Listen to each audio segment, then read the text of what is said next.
vacías que tú llenaste.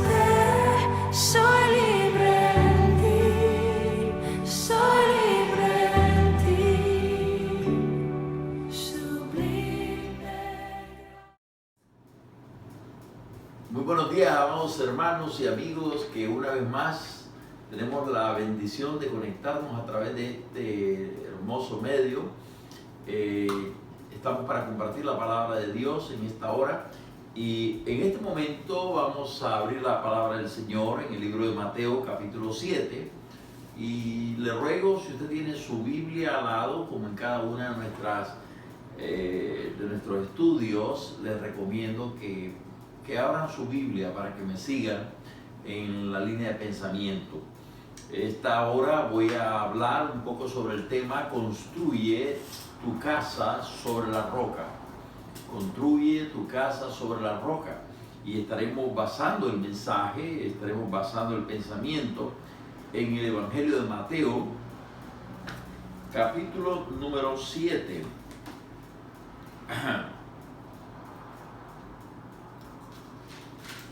Y en este capítulo, empezando con el verso 21, Jesús nos va a ilustrar la importancia de no solamente escuchar la voz de Dios y hasta llamarlo Señor, sino la importancia de hacer las cosas que el Señor nos manda que hagamos. Y para ello usará una ilustración de dos hombres que construyen, uno sobre la roca y el otro sobre la arena. Y finalmente él va a decir que el hombre que construye sobre la roca es ese hombre que hace la voluntad de Dios. Y vamos a leer entonces la palabra del Señor. No todo el que me dice Señor, Señor, entrará en el reino de los cielos, mas el que hiciere la voluntad de mi Padre que está en los cielos. Muchos me dirán en aquel día, Señor, Señor, ¿no profetizamos en tu nombre y en tu nombre echamos fuera demonios? Y en tu nombre hicimos muchos milagros. Y entonces les diré, nunca os conocí, apartados de mí, obradores de maldad. Cualquiera pues que me oye estas palabras y las hace, le compararé a un hombre prudente que edificó su casa sobre la peña. Y descendió lluvia y vinieron ríos y soplaron vientos y combatieron aquella casa, y no cayó porque estaba fundada sobre la peña. Y cualquiera que me oye estas palabras y no las hace, le compararé a un hombre insensato que edificó su casa sobre la arena. Y descendió lluvia y vinieron ríos y soplaron vientos e hicieron ímpetu en aquella casa, y cayó y fue grande su ruina. Y fue que como Jesús acabó estas palabras, las gentes se admiraban de su doctrina. Muy bien. Esto es una porción del Sermón del Monte. El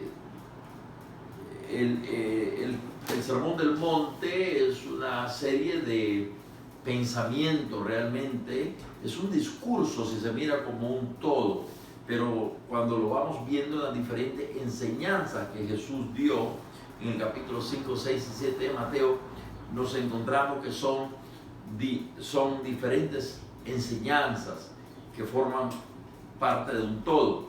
En este momento Jesús nos está diciendo que no todo el que le dice Señor, Señor entrará en el reino de los cielos. En el Sermón del Monte realmente Jesús intentó o quiso decirnos cómo son las cosas en el reino de Dios. Es decir, cómo son las cosas que a Dios le agradan.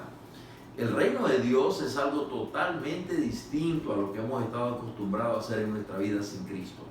Cuando estábamos sin Cristo, bueno, ahí hacíamos las cosas como mejor nos parecieran, o como la hace la gente, o como nuestros padres nos enseñaron. Pero en los asuntos del reino, cuando ya entramos, cuando recibimos a Jesucristo como nuestro Salvador personal, hemos entrado en el reino de los cielos. Es decir, el reino de los cielos es todo aquello que está bajo la autoridad del Padre. Y nosotros, la iglesia, también está bajo la autoridad del Padre. Así que Jesús desea enseñarnos cómo se hacen las cosas en el reino de Dios. Y aquí hay algo muy importante. No basta con llamarlo Señor. Qué bueno que toda la gente le pudiera decir Señor, pero ¿por qué hay algunos que ni siquiera llegan a llamarlo Señor? Sino que son personas que, unos que no creen absolutamente, los ateos, y otros que están opuestos totalmente a todo lo que se trata del Señor. Pero también dentro de los que le llamamos Señor, hay unos que hacen la voluntad del Señor y otros que no. Entonces aquí el Señor nos va a dar esta gran instrucción. Él dice que no todo el que le llama Señor, Señor, entrará en el reino de los cielos, sino el que hiciere la voluntad del Padre que está en los cielos. Entonces, esto se vuelve algo muy práctico. Es decir, podemos llamarlo Señor todo el tiempo y hablar de Dios y citar textos de la Biblia y traer al Señor en nuestros labios, pero a la hora de ejecutar nuestras acciones, la pregunta es, ¿haces lo que tú quieres hacer o tienes el temor de Dios en tu corazón y dices, no puedo hacerlo porque esto no es lo que a Dios le agrada? Eso es lo que Jesús nos está diciendo acá, que lo importante ahora, si le vamos a llamar Señor, es porque Él ejerce un señorío sobre nuestra vida. Él tiene la última palabra en nuestra vida, en nuestra voluntad. Nuestra voluntad ya no es importante, es la voluntad de Dios lo que cuenta para la vida de un creyente, para la vida de un discípulo, para la vida de alguien que quiere vivir bajo la autoridad de nuestro Padre Celestial. Y aquí es donde mucha gente falla, realmente, en que cuando se dan cuenta que la voluntad de Dios va en contra de la voluntad de ellos o de sus propios intereses personales, algunas veces económicos, otras veces de cualquier otra índole, todo aquello que vaya a perjudicarnos de alguna manera.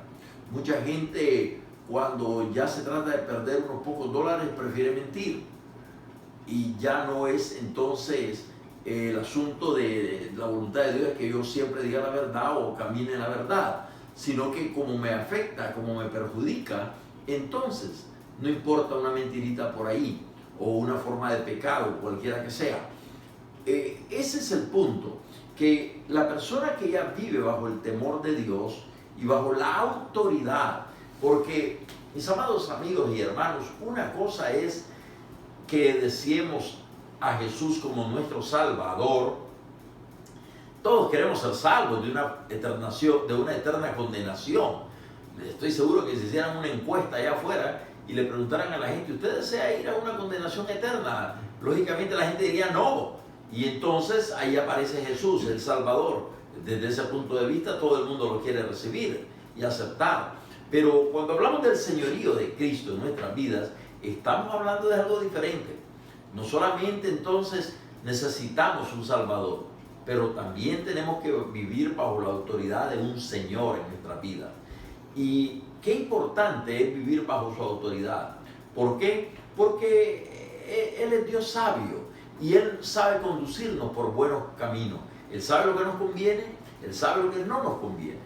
Y Él desea que caminemos de acuerdo a su voluntad. Jesús fue nuestro mejor ejemplo. Jesús anduvo en todo haciendo la voluntad de su Padre.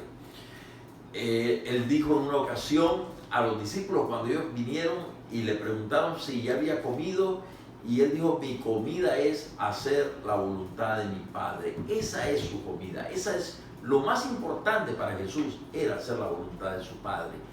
Nada era más importante que eso. Por eso vino desde los cielos, porque vino a morir para hacer, esa era la voluntad de Dios para su vida, que Él muriera en esa cruz. Y Él, por eso, en algún momento le manifestó al Padre, Padre, si es posible que pase en esta copa.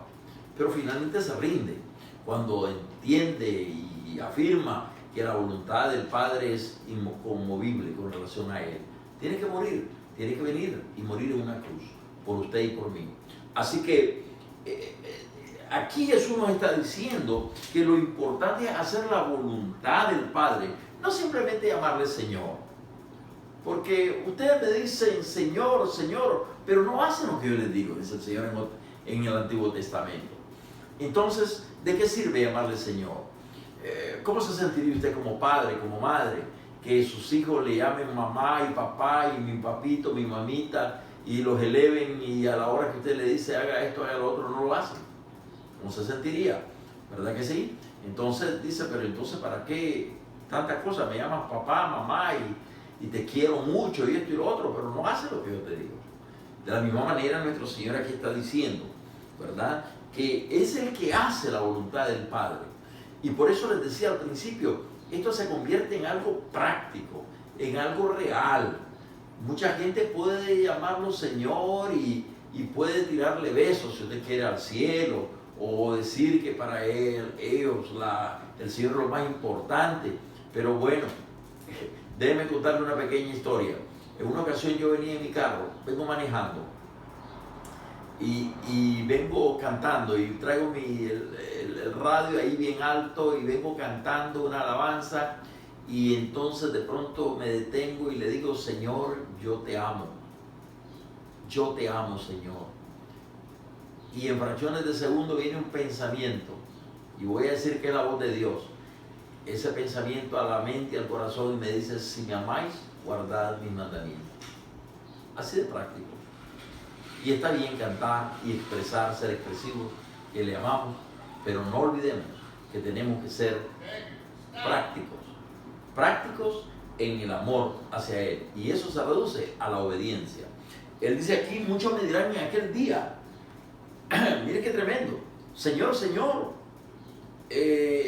¿no profetizamos en tu nombre y en tu nombre echamos fuera demonios? Fíjense. Estos hombres que le llamaron Señor, Señor, y en algún momento contaron con la autoridad de Dios para hacer este tipo de cosas. Profetizaron, Dios los usó, y a lo mejor se cumplió la palabra, porque cuando Dios tiene propósito de bendecir a alguien, Él pasa por encima de nuestros errores muchas veces. Lo hizo con David, lo hizo con Moisés, lo hizo en el Antiguo Testamento. ¿Recuerdan cuando golpeó Moisés la roca? Dios permitió que el agua saliera y alimentara al pueblo, que el pueblo no se muriera de sed, porque Dios tenía un propósito para la vida de ese pueblo. Así que en ese momento se la pasó, como diríamos, a Moisés, pero luego le dijo, ven para acá, tenemos que hablar tú y yo. ¿Ven? En ese momento no lo puso en vergüenza, y lo que él hizo fue que suplió para su pueblo, pero luego lo llamó a cuentas. Ven, y le va a costar muy caro, porque luego le dice, no entrarás a la tierra por lo que tú sabes que hiciste. Entonces, en algún momento de nuestra vida, Dios puede usarnos, pero eso no sigue siendo la garantía. Mire, la predicación misma, miles de personas pueden ser salvas a través de un predicador, porque Dios tenía propósitos, y de pronto el predicador no calificó para entrar en el cielo. No lo sabemos. El apóstol San Pablo advierte algo sobre eso, cuando él dice, no vaya a ser que siendo yo heraldo, ¿verdad?, venga a ser quedado corto. Así que hay que tener mucho cuidado, hay que hacer la voluntad de Dios. Ese es mi pensamiento esta tarde. Hagamos la voluntad de Dios en nuestra vida. Muchos me dirán, pues en aquel día, Señor, Señor, ¿no profetizamos en tu nombre? ¿En tu nombre echamos fuera demonios? Hay gente en la iglesia haciendo cosas que usted dice, wow, qué persona más espiritual. Bueno, y otros tratando de imitar simplemente porque piensan que es una persona muy espiritual. Pero ¿qué es lo que cuenta realmente en la presencia de Dios? Volvamos a nuestro pensamiento. En tu nombre hicimos muchos milagros, dicen. Y entonces les diré, dice el Señor, nunca os conocí. Mire qué terrible. Qué triste pensar que Dios nos está usando en gran manera y realmente el Señor ni nos conoce. Fíjense qué terrible eso. apartaos de mí, obradores de maldades, dirá. En otra versión dice malditos. A cualquiera pues que me oye estas palabras y las hace. Mire qué tremendo. No solamente oír la palabra, pero hacerla también. Le compararé a un hombre prudente que edificó su casa sobre la peña. Y descendió lluvia, y vinieron ríos, y soplaron vientos, y combatieron aquella casa, y no cayó. ¿Por qué? Porque estaba fundada sobre la peña. Ahí está comparando a un hombre que hace la voluntad de Dios. ¿Sabe que Moisés, dice la palabra, que hizo todo lo que Dios le mandó? Noé también. Noé hizo todo lo que el Señor le mandó. Esa arca fue construida por el plano de Dios, con el plano de Dios. Y Dios le fue diciendo palabra por palabra cómo hacerla. Igualmente lo encontramos en el tabernáculo, igualmente lo encontramos en la edificación del templo. Hermanos y amigos, hay que hacer la voluntad de Dios paso a paso. Hay que ser cuidadosos, hay que ser temerosos también del Señor. No hay que actuar alocadamente y diciendo yo voy a hacer las cosas como yo pienso. No. Hay que consultar a Dios y hay que dejar que sea Dios el que guíe nuestras vidas. Así que el ejemplo que pone aquí es de un edificador, de un hombre que construye una casa. Y construir casa es todo un proceso. Sabe que cuando usted construye una casa, usted tiene que cuidar los detalles. Y en el arca, los detalles fueron muy importantes. A mí me gusta cuando el Señor mandó a Noé a calafatear el arca. Ese calafateo se trataba de ponerle brea entre las uniones entre una madera y la otra. Qué cuidadoso el Señor para que no entrara por ahí el juicio, para que no se metiera el agua al arca. Eso era muy importante y son los detalles pequeños los más importantes.